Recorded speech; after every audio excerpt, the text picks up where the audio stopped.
जय जगन्नाथ सांग मैंने आज रेसिपी मैंगो जेली नहीं कि आसी तो चलते देखा तार प्रस्तुति। तो ये मु गैस ऑन करके कड़े गरम ये तेल गरम कर तेल गरम हो सारा पर से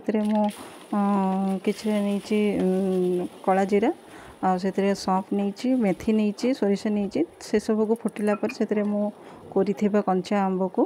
गोटे गिना से सब से पकईकि भल भाव में चीनी देकी भल भाव में गोले नौ हाफ टी स्पून मु लुण दे दीची आते जेहेतु आंब टिके माने बेसी खटा नाला तो से तार कलर आसापे मु गुड़र टिके फ्लेवर आसापी तो से 2 चम्मच मु गुड़ दे देकी भल भाव में गोले नौ जमीक तार कंचा आंबर पानीटा सुखीज